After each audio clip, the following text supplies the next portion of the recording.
everyone, hope you're having a great day. I wanted to make a video on some ideas you can try to save money while you're doing a through hike.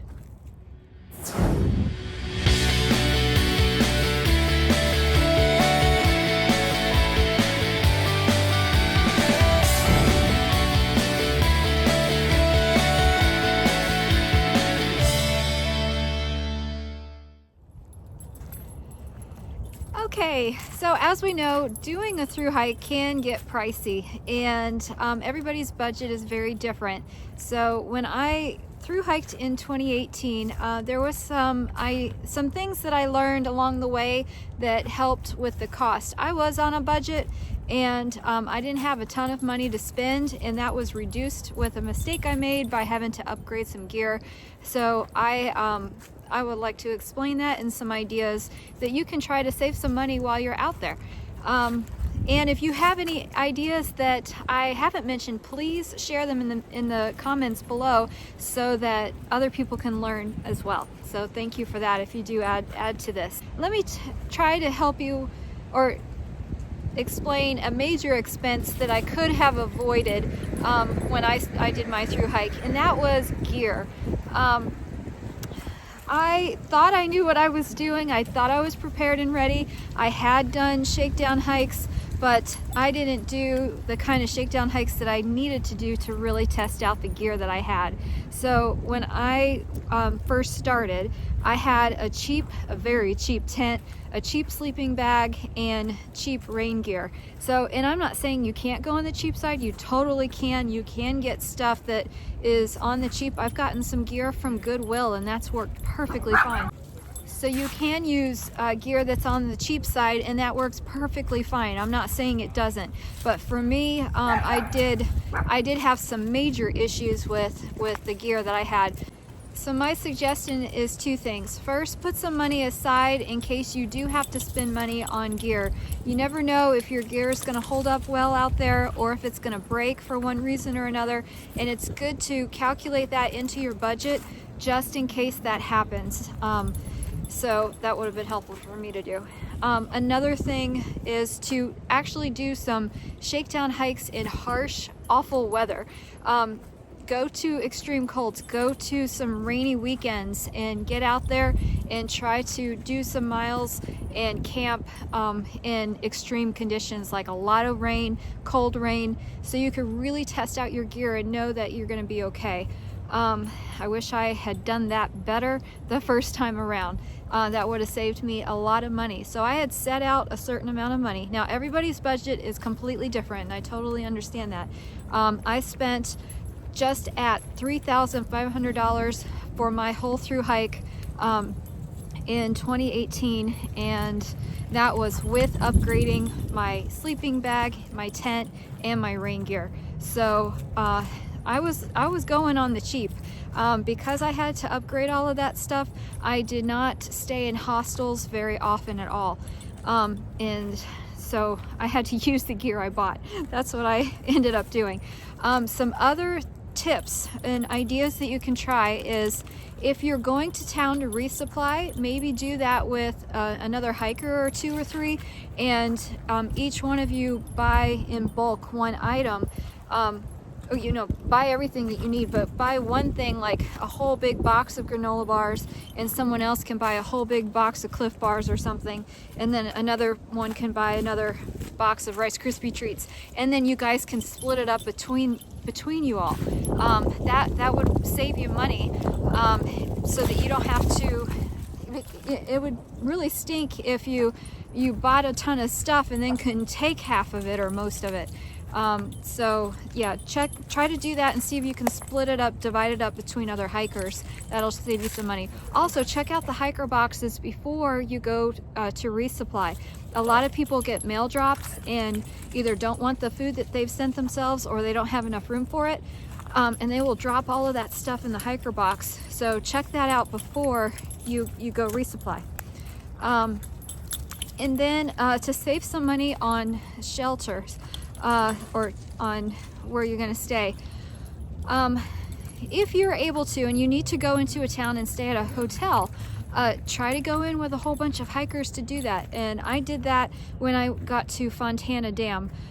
We were waiting for some good weather because I ended up doing the Smokies in 3 days because there was good weather that was in the beginning of it, or there was bad weather before I started, and there was really bad weather after I ended it. So I was trying to wait for that really good window, and I spent one night at the Fontana Dam Hotel.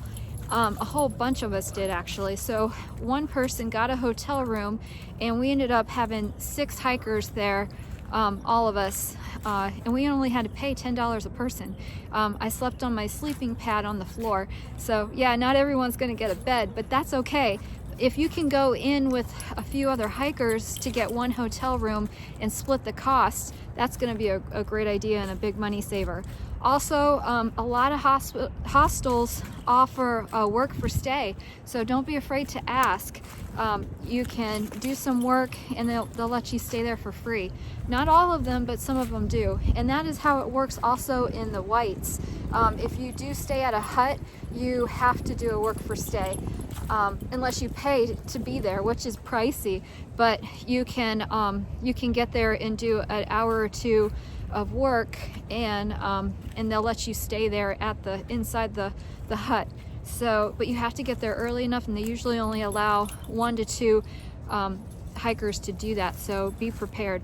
And they usually, in my experience, they did not let you stay there before 4 o'clock, so just keep that in mind. Things may have changed since then, so definitely check on that, but that's how it was when I went. That should save you some money with having to stay at hostels and places like that.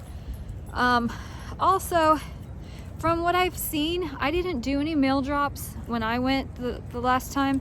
I do plan to have a couple when I do go this time, just because I'm gonna have less family coming to visit, and I want to have my vitamins, so I'm going to have mail drops. But a lot of people had to some difficulties with that when they were sending themselves mail drops. Either they had food in there that they were just sick and tired of and they didn't want it, or they ended up having to wait. And this was a big problem. They had to wait for their package to arrive, or they had to wait for the post office to open, and that costs you money to stay in that town, either at a hotel or a hostel. So be very careful of how you're doing mail drops. There's a lot of the hostels will allow you to mail your mail drops to them directly. So see if you can do that. And with the mail service currently, it's on a delay. A lot of places are, not everywhere, but a lot of places are on a delay.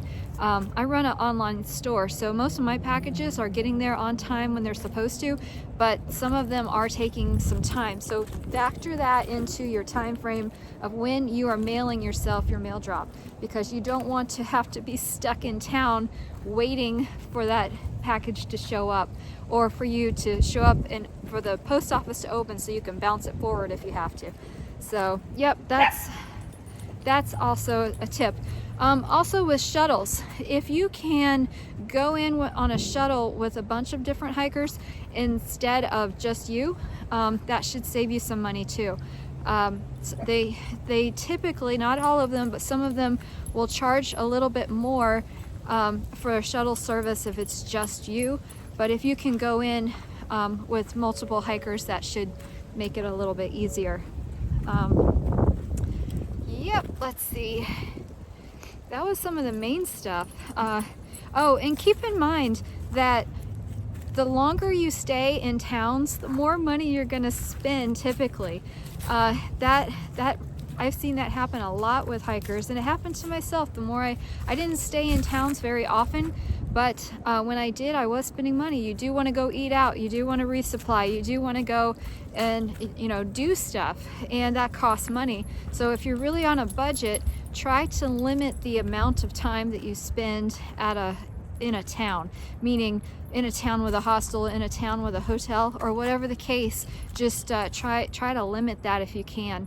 The rule of thumb is roughly you're going to spend about $1,000 a month out there. Some people spend more, some people spend less. I spent quite a bit less, and I was just fine.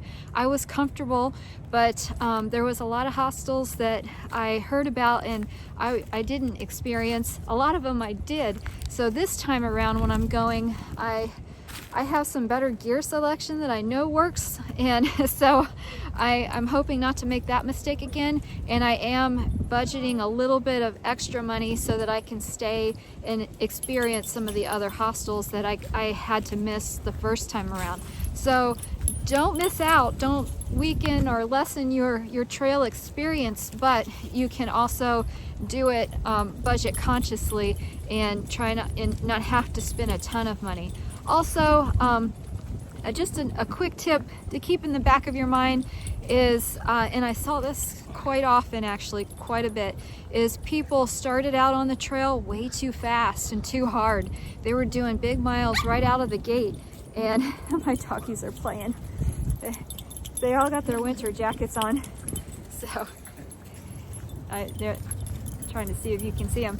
But they started out way too fast, and they got major injuries. They got some people fell, and that's what really took a lot of time, is when you injure yourself from whatever reason, either a fall or shin splints or plantar fasciitis, whatever the case is, that will lay you up for a while, and you'll have to go to a town or a hostel and stay a few days to try to recover. I saw one guy got really bad blisters, and he had to take almost a week off to try to heal before he got back on trail. So there's lots of different reasons and ways that you can injure yourself, and if you kind of just ease into this journey, then you may have a better time succeeding and not spending quite so much money. If you have to take a few days off and recover, you can avoid that.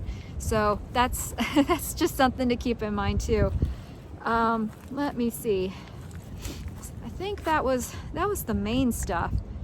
Oh, just to add on a little bit to the mail drop stuff, people, a lot of people's tastes changed while they're out there. So making a whole bunch of mail drops and having the same food in there, they really didn't want it. So just keep that in mind, that when you go to resupply, you can stop at a grocery store and get whatever you're craving or wanting.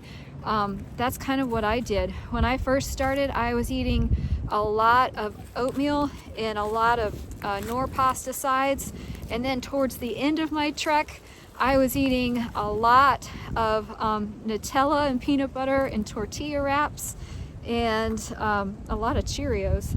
So you never know what you're gonna want out there, and your tastes change. So if you're planning on doing a whole ton of mail drops, keep that in mind, and that may save you some money if you don't pack too much food, so that you allow yourself some adjustment with your food choices when you get to go to a resupply.